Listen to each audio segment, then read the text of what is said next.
From a president who let the Union fall apart to a president resigning to avoid being criminally prosecuted for his abuse of power, these are the worst presidents in American history.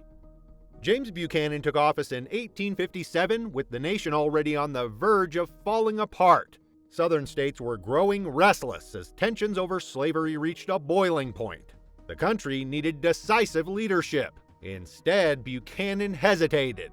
He believed the Constitution left him no choice but to do nothing, convinced that avoiding conflict would somehow keep the Union together. States began withdrawing. His indecision only gave them confidence. Letters piled up, advisors pleaded for action, but he stayed rooted in misplaced optimism, refusing to confront the crisis head-on. By the time Abraham Lincoln took office, the stage for war was fully set. Buchanan's presidency became a textbook example of how doing nothing in the face of disaster can make things far worse. Then there was a president who actively fueled corruption. When Andrew Johnson came into office, the country was still recovering from the Civil War. That meant the nation's future rested on how Reconstruction would be handled. And instead of protecting the rights of newly freed slaves and stabilizing the South, Johnson decided to side with previous Confederates and vetoed legislation that was meant to secure civil rights. This resulted in constant clashes. Congress was frustrated by his stubborn refusal to act decisively. Over time, his lack of action made lawmakers stop looking to him for leadership. He showed that real leadership requires timely action when people are counting on you. And when he failed to do so, it resulted in prolonged suffering, leaving dangerous precedents in a fragile post-war nation. But some presidents managed to combine corruption with chaos. Warren G. Harding promised something the nation was longing for, a return to normalcy. Unfortunately, he was quickly caught up in scandal. From the Teapot Dome bribery to rampant favoritism in his cabinet, corruption spread like absolute wildfire. Officials were literally selling government favors like stock tips. And Harding? Well, he either ignored it or simply didn't realize the magnitude until it was too late.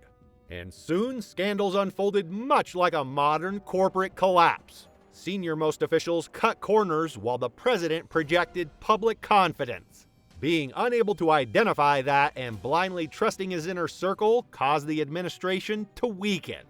The public was outraged and saw him as a leader whose failure to control his team caused widespread damage.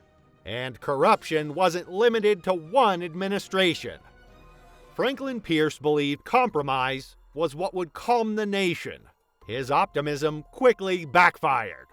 His support for the Kansas-Nebraska Act reopened the slavery debate, effectively overturning decades of fragile progress. Violence erupted in Kansas, with pro- and anti-slavery forces clashing in what became known as Bleeding Kansas. Pierce's decision not only failed to prevent conflict, but directly fueled it. He behaved like minor fixes would save the situation, despite the country heading straight for disaster. And just like that, the country slipped closer to civil war. Pierce was the perfect example of how misjudged policies, no matter how well-intentioned, can raise tensions and leave consequences for generations to come. Sometimes, bad policy came with catastrophic timing.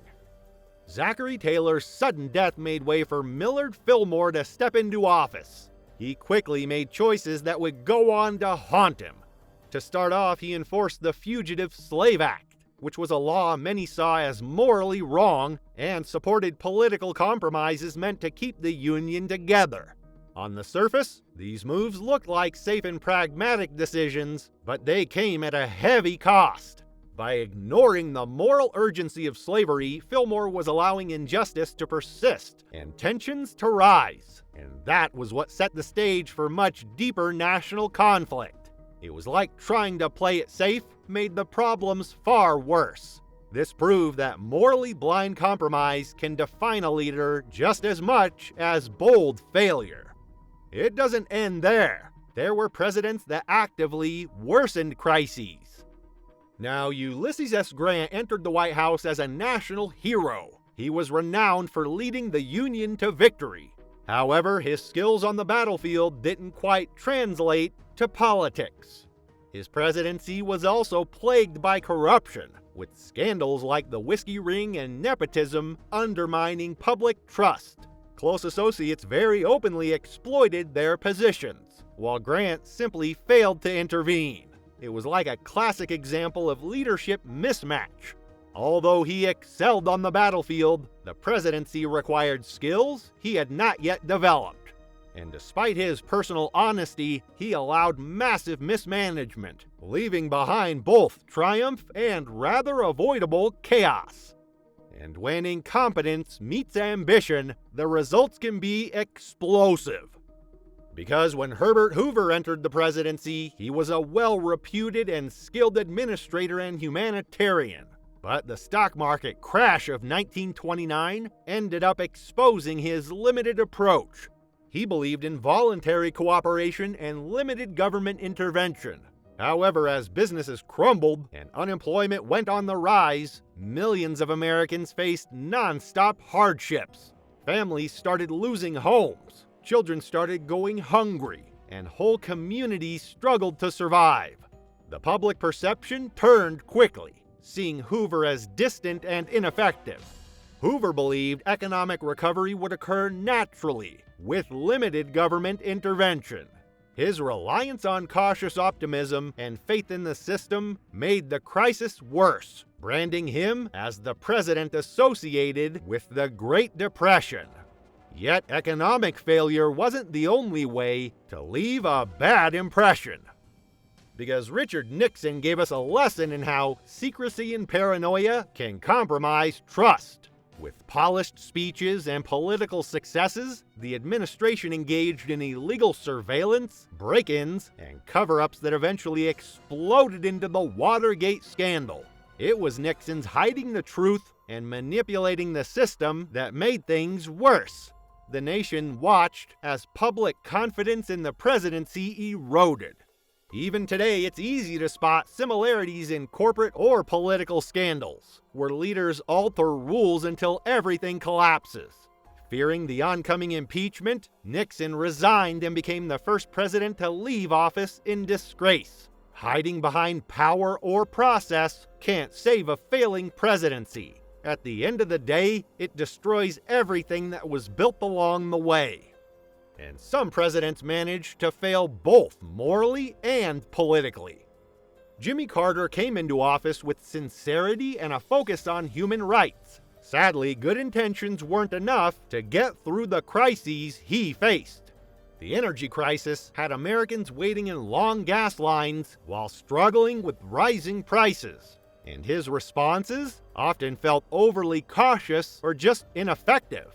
Internationally, the Iran hostage situation dominated headlines, making the nation feel powerless as negotiations dragged on for months. No doubt that Carter's heart was in the right place, but execution fell way shorter than what the nation actually needed.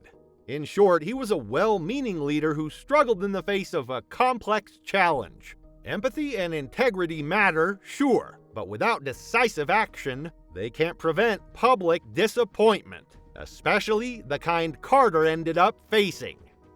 George W. Bush's presidency was defined by high-stakes decisions with far-reaching consequences. Why? How about the Iraq War, which was launched on the belief that weapons of mass destruction existed? It led to years of conflict, instability, and countless lives lost, all while reshaping the Middle East in ways that are still felt today. Domestically, the 2008 financial crisis exposed vulnerabilities in regulation and oversight, leaving millions facing unemployment, home foreclosures, and economic uncertainty. Bush's actions are a perfect example of how choices at the top ripple across generations, influencing both foreign policy and domestic trust in government. Even now, debates over war, surveillance, and economic policy trace back to his decisions. If only presidents were more concerned about the decisions' impacts and how they extend well beyond the term in office. Looking back at these presidencies, how would you handle the weight of leading a nation?